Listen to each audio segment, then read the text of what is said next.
Assalamualaikum warahmatullahi wabarakatuh. Selamat siang. Kami dari kelompok 4 mata kuliah Manajemen Sumber Daya Manusia akan mempresentasikan hasil laporan wawancara kami tentang reconfiguring HR as Strategic Partner in the Age of AI, studi kualitatif pada perusahaan X. Baik, untuk anggotanya yang pertama ada Fawaz Torian, kedua ada Keisha Meka Fatima, yang ketiga saya sendiri, keempat ada Cindy Alia Fadila, kelima ada Made Ari Widiawaswari, keenam ada Ahmad Wafiuddin Asnar Pratama, ketujuh ada Muhammad Abiyad Denis Al-Hafiz, dan ke-8 ada Saskia Salsabila. Baik, selanjutnya saya akan menjelaskan bagian profil perusahaan. Untuk nama perusahaan kami samarkan menjadi perusahaan X. Jadi perusahaan X ini didirikan pada tanggal 28 November 2002 yang beralamatkan di Jalan Raja Mantri, Kalir nomor 23, Kota Bandung, Provinsi Jawa Barat. Perusahaan X ini bergerak di bidang teknologi, informasi, dan jasa konsultasi yang berjumlahkan karyawan 51 sampai 200 orang. Perusahaan X ini menghasilkan produk utama yaitu bernama Teramedik, sebuah sistem informasi manajemen rumah sakit yang menyambungkan dari unit front end hingga back end. Lalu perusahaan X ini telah melayani lebih dari 160 rumah sakit dan juga klinik di 19 provinsi di Indonesia. Selanjutnya akan dijelaskan oleh rekan saya. Baik, selanjutnya di bagian tinjauan singkat ini, saya mencoba menggambarkan bagaimana peran human research itu mengalami perkembangan dari waktu ke waktu. Kalau sebelumnya, HR lebih banyak diposisikan sebagai fungsi yang sifatnya administratif. Maka, Ulrich kemudian memperluas pandangan tersebut dengan menjelaskan bahwa HR ini sebenarnya memiliki 4 peran utama, yaitu sebagai strategic partner, change agent, employee champion, dan juga administratif expert. Namun, dalam praktiknya, menurut Lawler dan Mohman, peran strategis tersebut belum sepenuhnya tercapai karena HR masih banyak terserap pada pekerjaan administratif. Oleh karena itu, untuk bisa benar-benar berperan strategis, HR perlu didukung oleh kemampuan dalam mengolah data, menggunakan metrik, serta memiliki pemahaman yang kuat terhadap bisnis organisasi. Selanjutnya, dalam beberapa tahun terakhir, pengembangan teknologi khususnya artificial intelligence mulai banyak diadopsi dalam fungsi HR. Teknologi ini pada dasarnya digunakan untuk membantu proses otomatisasi dan pengolahan data agar lebih efisien dan berbasis informasi.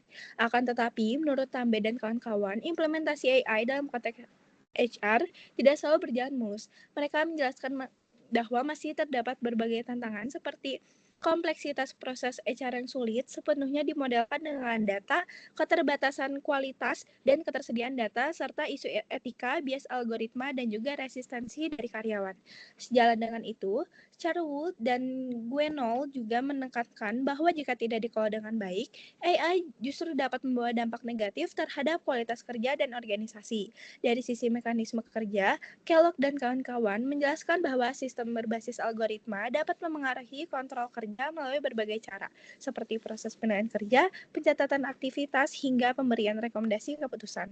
Karena itu, Woodward dan kawan-kawan menekankan bahwa kehadiran AI dalam HR menuntut adanya kapabilitas baru seperti literasi data, kemampuan berpikir kritis, serta tata kelola penggunaan AI yang lebih etis dan bertanggung jawab.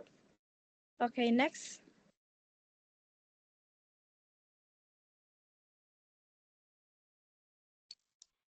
Lalu selanjutnya itu ada metode penelitian.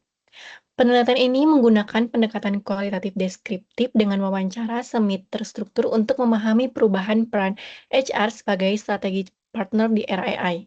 Informan penelitian berjumlah 3 orang, yaitu 2 HR staff dan 1 HR manager yang dipilih melalui purposive sampling. Berdasarkan pengalaman dan pemahaman mereka terhadap penggunaan AI dalam fungsi HR. Pengumpulan data dilakukan pada minggu pertama Juni 2026 melalui 1 wawancara tatap muka dan 2 wawancara online. Seluruh wawancara direkam dengan persetujuan informan dan ditranskripsikan secara verbatim.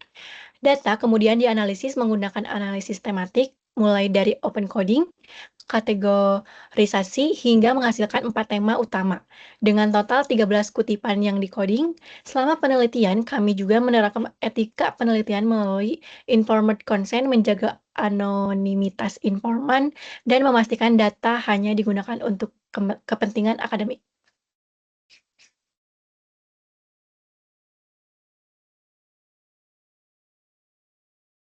Baik, berikutnya ada temuan.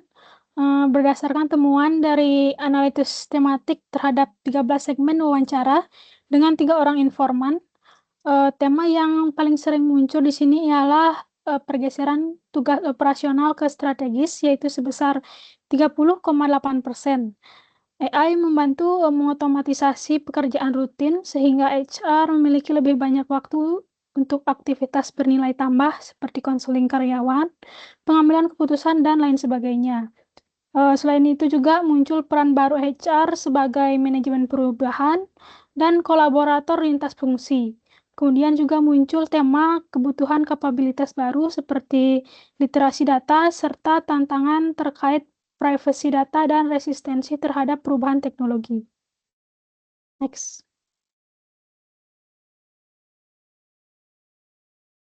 Nah, berikut berdasarkan temuan dari ketiga informan, pada pergeseran tugas operasional ke strategis, ditemukan adanya bahwa kecenderungan pergeseran peran HR yang disebabkan oleh AI dari aktivitas administrasi menuju aktivitas yang lebih strategis. Meskipun sudah mengadopsi AI pada proses operasionalnya, namun perusahaan ini masih rendah dan belum mengimplementasikannya secara khusus. Jadi seluruh informan itu sepakat bahwa keputusan akhir, pemahaman konteks, serta pengelolaan hubungan manusia tetap menjadi tanggung jawab utama praktisi HR dengan pendekatan secara manual.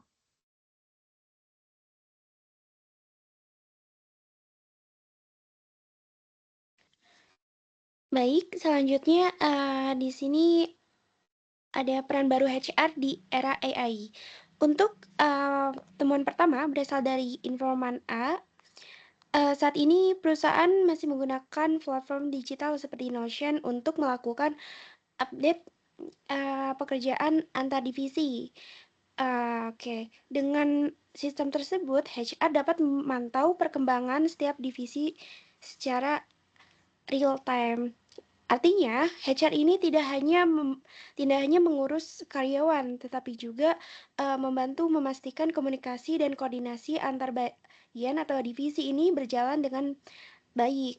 HR ini peran HR di sini menjadi penghubung yang mendukung kerjasama di dalam organisasi. Selanjutnya di informan B, di sini temuan kedua yang berasal dari informan B ini ketika terdapat masalah seperti karyawan yang sering terlambat atau sering izin, HR ini tidak langsung memberikan sanksi.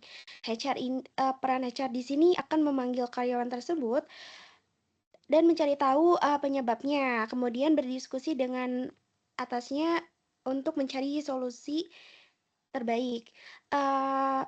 Ini menunjukkan bahwa peran HR ini tidak hanya menjalankan aturan perusahaan, tetapi juga menjadi fasilitator yang membantu menyelesaikan masalah dengan mempertimbangkan kepentingan karyawan dan perusahaan secara bersamaan.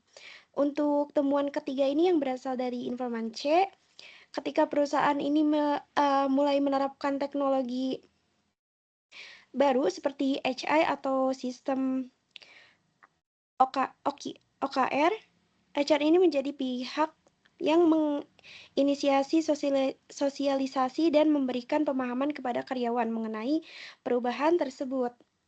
Nah, peran HR di sini ini bertugas memastikan bahwa seluruh karyawan mampu beradaptasi dengan teknologi yang diterapkan sehingga proses transformasi digital ini dapat berjalan dengan baik.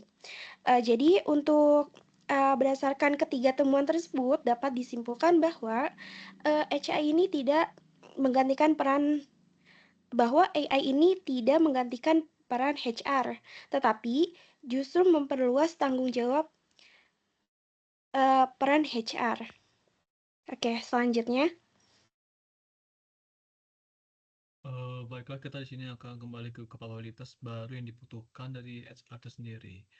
Oke, yang pertama kita lihat dari narasumber informan A mengatakan keterampilan membaca data dan mengenali CV kandidat dan juga mengikuti perkembangan zaman. Lalu yang dari B itu B dan C ini intinya itu kita praktisi HR tidak lagi hanya melakukan pekerjaan secara administratif, melainkan dituntut memiliki literasi data dalam kecakapan analitik untuk menjadi penerjemah data. Namun, kecerdasan buatan saja tidak cukup. Kapabilitas keduanya ini yang mutlak diperlukan adalah kepekaan interpersonal, komunikasi lintas fungsi, serta pemahaman konteks manusia. Saya boleh mengotomatisasi surat menyurat atau data, tetapi empati dan keputusan strategis tetap berada di tangan manusia. Boleh lanjut?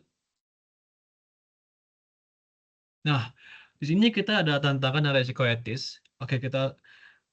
Oke, di sini kita bisa melihat sisi lain dari adopsi teknologi ini, yaitu tantangan dan resiko etis. Temuan lapangan kami menunjukkan adanya ketegangan etis, terutama seputar privasi data karyawan. Saat ini, tantangan terbesar bagi perusahaan menengah adalah belum adanya tata kelola AI formal serta peta jalan adopsi teknologi yang komprehensif. Tanpa aturan yang jelas, ada resiko bias algoritma dan kebocoran data. Oleh karena itu, tantangan ke depan bagi HR bukan hanya bagaimana cara menggunakan AI, tetapi bagaimana menjadi penjaga keadilan algoritma agar pemanfaatan teknologi ini tetap etis, aman, dan juga manusiawi. Boleh? Selanjutnya, di sini ada bagian diskusi. Yang pertama ada teori paradoxless dari Charles Wood dan Ginold. Pertama, di sini menurut teori Charles Wood dan Ginold, adopsi AI selalu membawa dua sisi berdampingan. Yang pertama, sisi optimisnya adalah efisiensi nyata seperti pembuatan surat dan screening pelamar yang jauh lebih cepat. Namun sisi pesimisnya adalah yaitu risiko dan dilema, yaitu kekhawatiran akan keamanan data serta dilema etis bagi praktisi HR. Berlatar belakang psikologi yang takut peran manusianya terdegradasi atau terganti oleh AI. Lalu yang kedua ini ada teori The Six Eras dari Kellogg dan kawan-kawan dan employee champion Ulrich. Di sini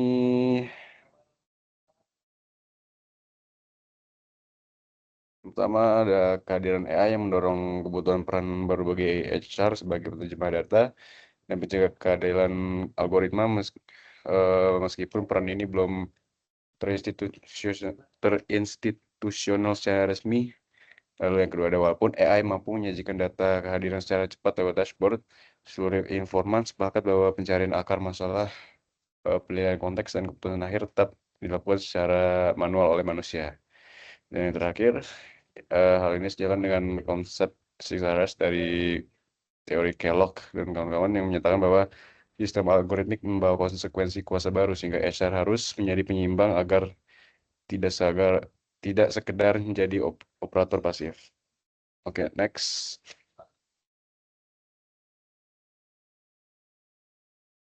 Lalu yang ketiga ada teori dari Budhar dan Lawler dan Moorman. Di sini teori ini mengadopsi AI untuk menuntut praktisi HR untuk menguasai kapabilitas baru berupa literasi data, pemahaman dasar AI, dan kemampuan berpikir kritis.